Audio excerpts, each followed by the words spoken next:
Gus, boom, come to me. Gus, come here. Good boys.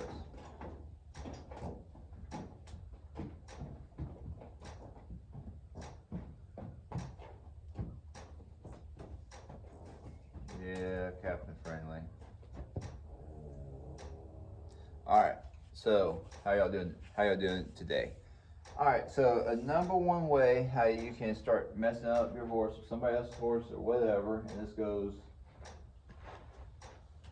I see this a lot, and I probably used to do this and didn't realize it, but notice how these horses came up my call, and he stopped, and he kept a body space difference.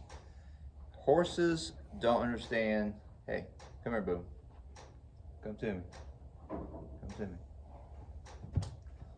Horses don't understand words and this and that. Like when you mean they just they just don't get what they horses get phenomenally well.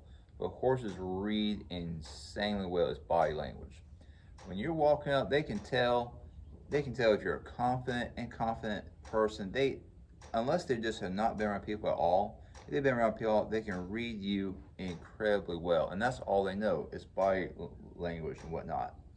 So what horses do, if you watch them, their pecking orders and everything is off of who can eat first, or who gets to stand in the front of the line, who gets to be the head. Like it's all about physical things.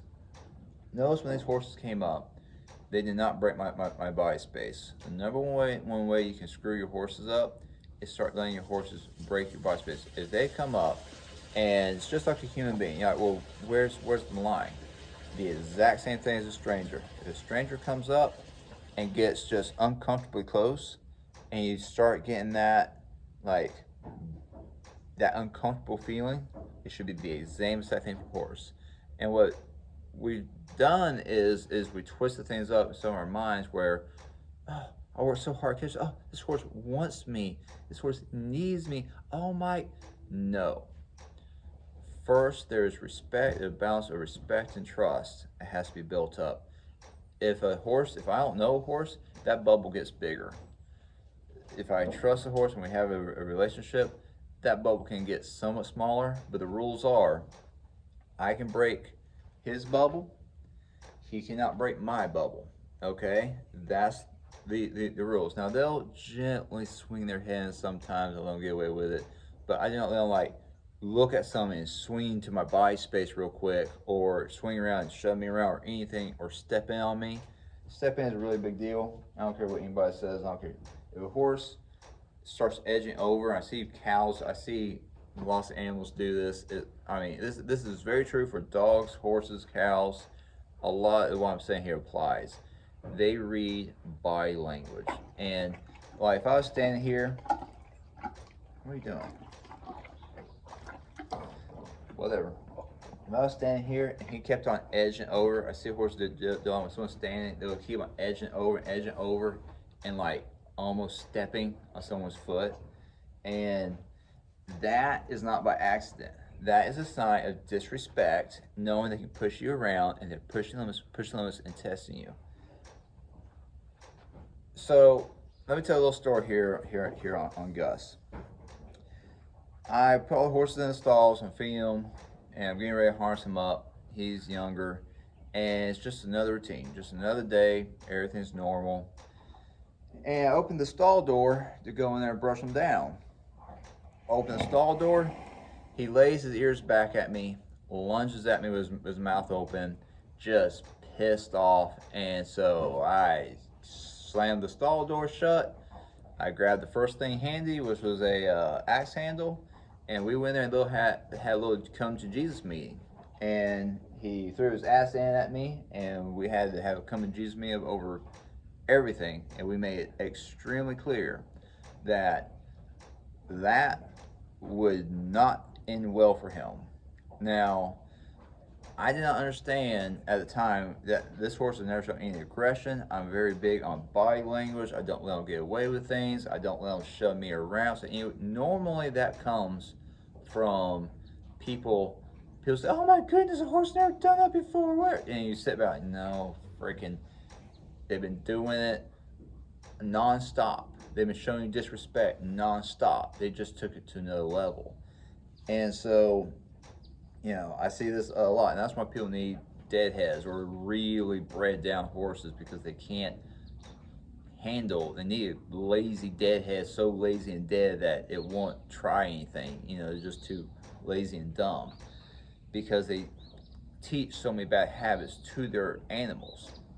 So Gus here was not that way. Gus here was a real surprise. I've never had a horse do this. I mean, he'll be respectful. I mean, he's very everything, but I never asked much of him to this point either. And so I did not go in there without asking him, because I'm a big bad man and I'm going to show this horse who's boss. It wasn't because of my ego. It wasn't because, I know, Boom, you're bored. It wasn't because I had something to prove or anything like that. It was because I love them. I care about them. The number one way that you can ruin your horse is let them start getting away with physical things. And what had happened, I realized later, he had been going to war over the hay ring with the other horses. He was pissed every time a horse got a bite of hay. He would run around the ring trying to fight all the horses, and all the other horses were not scared of him. He was at the bottom of the pecking order when it came to that, and that was a really big deal for him. And so he decided to take his frustration out on me, which he apparently had a miscommunication that I was smaller and weaker and he could get away with it. So it was extremely important to me, for this horse's future and for this horse's quality of life, not to know this dog food just put out to pasture or whatever, for him to come to the understanding that I am 10 foot tall, bulletproof, and I will eat his heart out raw if he ever does this again. It is extremely important for a horse to have that understanding. Now you can see me and Gus don't have issues. Me and Gus get along. Me and Gus, I trust him. He can trust me. He's not scared. He's not whatever, because I am consistent. He knows if he takes an attitude with me, ever, it's not going to end well for him. That has to be rock solid clear. I am above him. We can have a good relationship, and there's no question in his mind of the hierarchy. It's crystal clear. If there's any question in his mind of the hierarchy, he would not be comfortable around me. If you look, he's comfortable around me. Both these horses are. Why? Because I'm not a mean son of a bitch. I am a consistent superior. Okay? So they're both comfortable. It's all clear. That communication. If you leave gap open, who's dominant? If you leave an inch open, they're always going to test that. They're always, who doesn't want to be on top? Who doesn't want to be one rank above somebody else? Who doesn't want to be the boss man?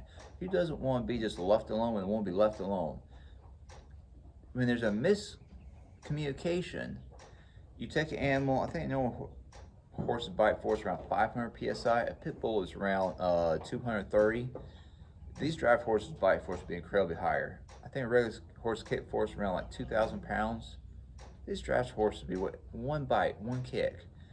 And the scary part about it is, boom, boom, no. The scary part about it is they're probably not going to take it out. They're not going to take it out on you, maybe, because you're an adult. They're going to build bad habits with you, and then like a little kid's going to come along.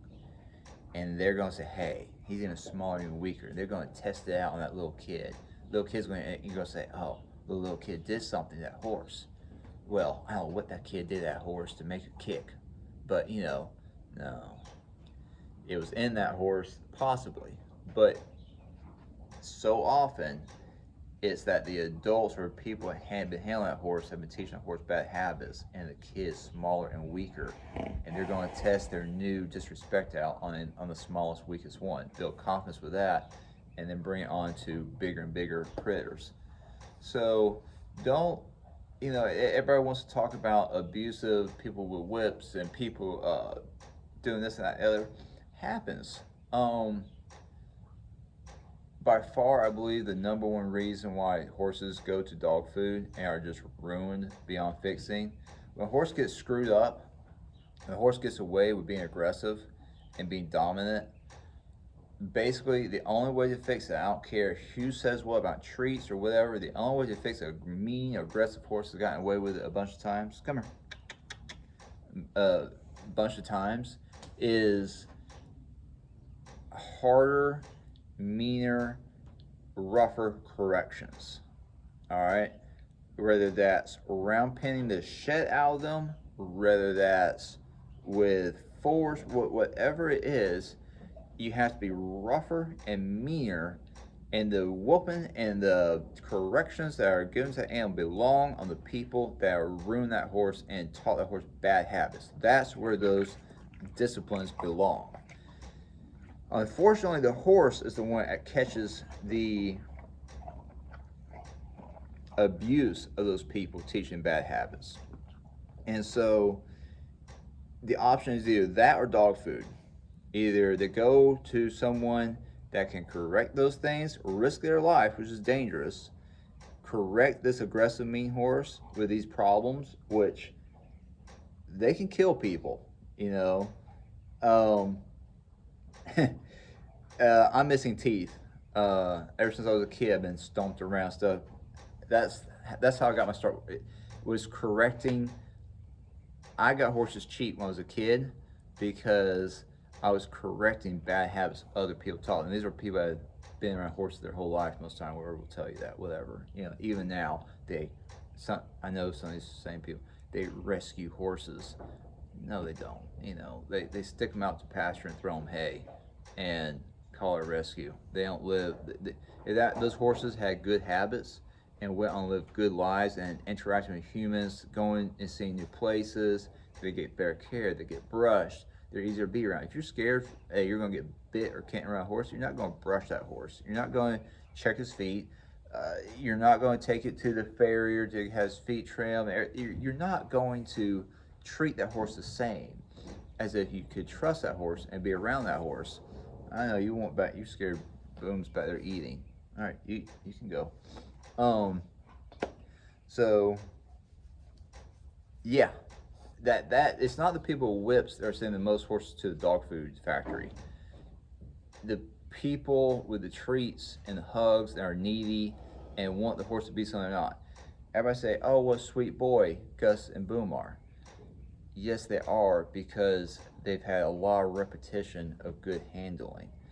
Even Gus today, Gus has his natural thing from day one, from the first time I picked him, whatever, he has this natural thing about his back feet. He's like a mule. He's scared and worried about himself, and his first reaction is one of two things: go into the field position or to just strike out. He doesn't even look at whatever. He'll do it in the pasture when there's nothing else around. Strike out. It's not real bad, but I know this individual horse around his back feet, he's not as trustworthy as Boom. He's very trustworthy compared to a lot of horses, but he's just the way he's genetically made up, you know. But he's tucked up and kind of like been scared, and he's gotten corrections for that. Not because he's being mean, but I had to let him know this is not okay to strike out. Even if you're scared, this is not the solution to. So I had to develop that in him that, hey, I'm in charge. You can't pull one over me. I'm not going to let anything else happen to you, but you also cannot react in this way. So, you know, that took a lot of time and a lot of repetitions to make him safer that way.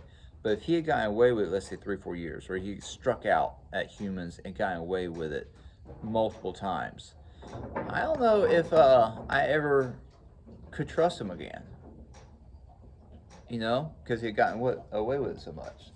So, all right, I probably ramble on enough. Thank y'all for watching, and I'll catch y'all next time.